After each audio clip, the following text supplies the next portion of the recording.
নমস্কার বন্ধুরা, আমি কাকলি। আশা করি তোমরা সকলেই ভালো আছো। তো আমি আজকে ফিরে এলাম মানে আমি গেছিলাম বর্ধমানে।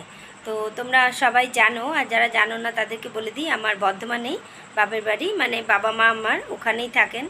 তো যাই হোক, গরম কিন্তু প্রচণ্ড বেড়ে গেছে। তো আমি বর্ধমানে কেন গেছিলাম আর কেন বারবার বর্ধমানে যাই, সেটাই আজকে আমি তোমাদের সঙ্গে শেয়ার করব।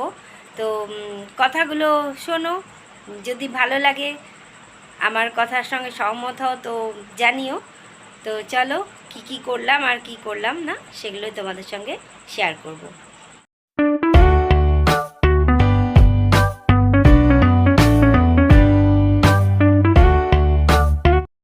তো দেখো বন্ধুরা, আমি বর্ধমান পৌঁছে গেলাম, ট্রেনে করেই পৌঁছালাম। তো গিয়ে পরে তারপরে রান্না, মা কিছুটা করে রেখেছিল, তারপরে আমি কিছুটা রান্না করলাম। তার পরের দিন ছিল কৌশিকী অমাবস্যা। কৌশিকী অমাবস্যার দিন বলে সেদিন আমরা সবাই নিরামিষ রান্না খেলাম। তো নিরামিষ রান্নাই করেছিলাম। পরের দিন দেখো, মটন বাবা নিয়ে আসলো, তো মটন একটু রান্না করলাম। আর এই দেখো কত রকম ফল আনা থাকে, কিন্তু নিজে কিছুই মানে অত ভালো করে কেটে কুটে খেতে পারে না, মানে আর ইচ্ছে করে না। এই বয়সে কি আর ইচ্ছে করে? সবাইকারই তো ইচ্ছে করে এই বয়সে যে একটু কেউ করে দিক তাহলে খাই। তো আমি দেখো কেটে কুটে ছাড়িয়ে মাকে দিয়েছি খাওয়ার জন্য। তো দেখো, জাম খেতে ভালোবাসে বলে জামটাও একটু এরকম মেখে চটকে দিয়েছি। জাম মাখে খেতে বাবা খুব ভালোবাসে। আর দেখো, সন্ধ্যা থেকে ওই কাজ, টিভি দেখা। তো বাবা মায়ের সঙ্গে বসে বসে সারাক্ষণ টিভি দেখতে থাকি, তারপরে আবার রাত্রিরে রান্না করি।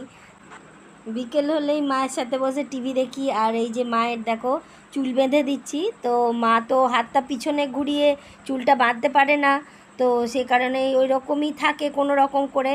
তো কাজের বউটা যে আসে সে আর কি, যদি কোনো দিনও চুলটা বেঁধে দেয় তাহলে চুলটা বাঁধা পড়ে, আর না হলে সেটাও হয় না। ওই কোনো রকম হাতটাকে সামনে নিয়ে একটু চুলটা কোনো রকম গুটিয়ে রাখে। তো ওই আমি গেলে পরে এই যে ধরো একটু চুলে তেল দিয়ে দেওয়া, চুল আঁচড়ে দেওয়া, তারপরে চুলে হেয়ার কালার করে দেওয়া, এই যে চুলটা বেঁধে দেওয়া, এগুলো করি যাতে একটু ভালো লাগে আর কি আমারও।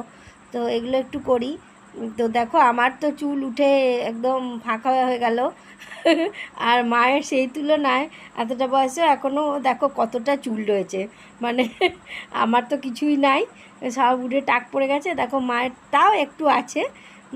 তো ওই আর কি, এইরকমভাবে মানে এদের দিন কাটে। তো সেই কারণেই সন্ধ্যে থেকে বসে গল্প করি, টিভি দেখি, এইভাবে বাবা মায়ের সঙ্গে সময়টা আমি স্পেন্ড করি। তো যখনই বর্ধমানে যাই, তোমরা ভাবো হয়তো যে তোমাদের ভিডিও দেখি না কেন, এখানে আসলে নেটওয়ার্কটা খুব একটা ভালো কাজ করে না, সেই কারণে আমি তোমাদের ভিডিও দেখতে পাই না।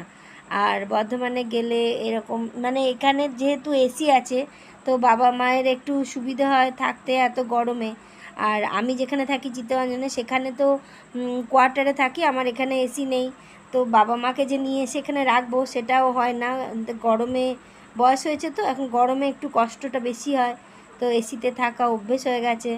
তো এই আর কি, সেই কারণেই আমি মাঝে মাঝে বর্ধমানে চলে আসি, আর একটু করে থেকে পরে এইসব নানান রকম একটু কাজকর্ম করে দিই। তো দেখো, তারই মধ্যে এরকম বেসিনটা নোংরা হয়েছিল, মা তো হাতে অত জোর পায় না, কোনো রকম একটু করে। তো আমি দেখলাম যে বেসিনটা একটু নোংরা রয়েছে, আমি ভালো করে ওই জন্য ঘষে পরিষ্কার করে দিচ্ছি। তো প্রথমে একটু নুন লেবু দিয়ে ঘষেছি, তারপরে এবার এই ব্রাশটা দিয়ে ঘষে দেখো পরিষ্কার করে ফেললাম। তো পরিষ্কার করার পরে কত সুন্দর দেখতে লাগছে, খুব ভালো ঝকঝকে পরিষ্কার হয়ে গেছে। এই যে দেখো মটন এনেছে, আজ মটন হবে। আর যে দুধ জাল হয়ে গেছে, রেখে দিয়েছি। হয়ে গেল পুজো করা। এই ফল টলগুলো একটু ছাড়িয়ে টাড়িয়ে দিই যাতে ওরা খায়, নিজে নিয়ে খেতেই চায় না, সবই আনা থাকে, তাও মানে এই যে নিজে হাতে নিয়ে খেতে কি আর ভালো লাগে, সেই একটু ছাড়িয়ে টাড়িয়ে দিই। এই দেখো, মানে এই জানলা দিয়ে আলো আসছে, আর এখানে রান্না করছি, মাটন হচ্ছে, মাটন। আমার বাবা আসলে মাটন খেতে খুব ভালোবাসে। তো ভালোবাসে মানে কি, বারে বারে খেতে খুব পছন্দ করে, মানে একবার রান্না করে দেবো বারবার খাবে। তো সে কারণেই মাটন রান্না করছি আজকে। আজকে একটা নতুন কুকার ব্যবহার হবে, এটা হকিংসের। এই যে দেখো হকিংস, এটা 3 লিটারে, হ্যাঁ মিস ম্যারি। হকিংসের মিস ম্যারি 3 লিটারের ISI আছে। এটা আজকে নতুন ব্যবহার হবে, ফার্স্ট টাইম। দুটোতেই রান্না বসিয়ে দিলাম। এই যে এটাতে হচ্ছে মাংস, আর এটাতে বসিয়ে দিলাম ভাত। রান্না টান্না করে আমি চলে গেলাম একটু তাঁত হাটে। এখানে বর্ধমানে খুব ভালো তাঁত হাট বসে, তো এরকম শাড়ি টাড়িগুলো দেখছিলাম। তো আমি শাড়ি কিনেছি মায়ের জন্য। মা শাড়ি পরতে পারে না বলে, হাত ঘুরিয়ে শাড়িটা পরতে পারে না বলে মায়ের জন্য এই নাইটিটা কিনে আনলাম। তো যেহেতু হাতটা পিছন দিকে ঘুরাতে পারে না, শাড়ি পরার খুব অসুবিধে হয়, সেই কারণেই একটা নাইটি নিয়ে এলাম। তো মায়ের শরীরটা ঠিক নেই, সেই কারণেই আর কি বর্ধমানে যাই। মায়ের হাতটা এরকম মানে ওঠে না, যে তাকে যে মানে কোটোগুলো থাকে, রান্না করবে যে কোটো মানে কিছু থাকে, সেগুলো পারতে গেলে মানে হাতটা অনেক কষ্ট করে উপরে তোলে, তারপরে গিয়ে সেগুলো নেয়। তো এই ধরনের কষ্টটা মায়ের বেশ কিছুদিন থেকেই হচ্ছে, মানে বেশ কয়েক মাস ধরে, দিন নয়। তো ডাক্তার অনেক রকম দেখানো হচ্ছে, কেউ ঠিক করে কিছু বলছে না। কেউ বলছে ভিটামিনের অভাব, কেউ বলছে অন্য কিছুর অভাব। সেই কারণে এই ধরনের প্রবলেমটা হচ্ছে, মানে হাতগুলো পিছন দিকে ঘোরে না, মানে চুল বাঁধতে পারে না, মানে এই যে প্রবলেমগুলো হচ্ছে। তো এইগুলো জানি না কবে ঠিক হবে, কিভাবে হবে। ডাক্তার দেখানো হচ্ছে, কোনো কোনো ডাক্তারের ওষুধে কিছুটা ঠিক হচ্ছে, আবার হচ্ছে, মানে এইরকমই প্রবলেমটা চলছে। তো এই ধরনের প্রবলেম, আর বাবারও যথেষ্ট বয়স হয়েছে, তো সে কারণেই মানে এই বয়সেও, মানে বাবার 84 বছর বয়স হলো। তো 84 বছর বয়সেও বাবা তাও মানে বাইরের কাজগুলো সামলে নিচ্ছে, ঘরের কাজটা মাই সবটা দেখে নিত। তো মায়ের যেহেতু হাতে এই ধরনের প্রবলেমটা হচ্ছে, কাজকর্ম করতে খুবই অসুবিধা হচ্ছে। তো কিছু করার নেই, এইভাবেই কাটবে দিনগুলো। বাবা মা একদিন কষ্ট করে আমাদেরকে বড় করেছে, মানুষ করেছে। তো চেষ্টা করি তারই মধ্যে যেটুকু সময় পাই আমি একটু করে মাঝে মাঝেই ওই জন্য বর্ধমান যাই। আর চেষ্টা করি যে একটু মানে কদিন থেকে একটু কাজকর্ম করে দিতে, একটু হেল্প করে দিতে, একটু ঘর বাড়ি পরিষ্কার করে দেওয়া, একটু রান্না বান্না করে খাওয়ানো। ভালো করে রান্নাও করতে পারছে না ঠিক করে, মোটামুটি করে কাজটা চালিয়ে নিচ্ছে, এরকমই চলছে আর কি। তো যাই হোক, এই কারণেই আর কি বর্ধমানে যাওয়া। আমি যা যা করি ওই গিয়ে পরে একটু আধটু মানে চেষ্টা করি।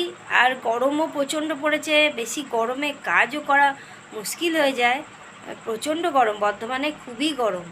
তো যাই হোক, এটাই আমার বক্তব্য ছিল যে বাবা মায়ের যখন বয়স হয় না, তখন একটু বাবা মাকে দেখা উচিত, একটু করা উচিত, তাদের জন্য একটু চিন্তা করা উচিত। বাকি তো সবাই নিজে নিজে সংসার নিয়ে সবাই থাকে, আমিও আছি, আমার সংসার নিয়ে সবাই আছে, কিন্তু তারই মাঝে একটু সময় করে মা বাবার কাছে যাওয়া, তারা আর কিছু না, তারা একটু খুশি হয়, তাদেরকে একটু সময় দেওয়া, তাদের সাথে কথা বলা, মানে এগুলো একটু করা দরকার আছে। তো এগুলো করা উচিত, মানে এগুলো তো উচিত, নিজে এগুলো আমরা সন্তান, আমরাই যদি না করব তো কে করবে, এই চিন্তা করেই আমি আর কি যাই। আর এখন আমার একটু হাতে সময় থাকে, যেহেতু আমার ছেলেটা এখন বাইরে হোস্টেলে পড়ে, তো সে কারণে আমি একটু যাই মাঝে মাঝেই, প্রায় মাসেই চলে যাই, একটু করে যাই, 3-4 দিন 5 দিন করে থেকে একটু কাজকর্ম করে দিয়ে আসি, একটু এইটাই একটু করি। আর কি করব, এতটা দূর থেকে তো সবসময় গিয়ে সব কাজটা করে দিয়ে আসা সম্ভব হচ্ছে না, সেই কারণেই মানে যেটুকু পারি আমি সেটুকুই চেষ্টা করি। তো এটাই আমার বক্তব্য ছিল। তোমাদের এই ভিডিওটা কেমন লাগলো অবশ্যই আমাকে একটু কমেন্ট বক্সে কমেন্ট করে জানিও। আর আমার কথার সঙ্গে সহমত হচ্ছ কি না তোমরা, বা কে কী কথা আমাকে বলতে চাও সেটা কমেন্ট বক্সে কমেন্ট করে জানিও। আজ তবে আসি, এ পর্যন্তই।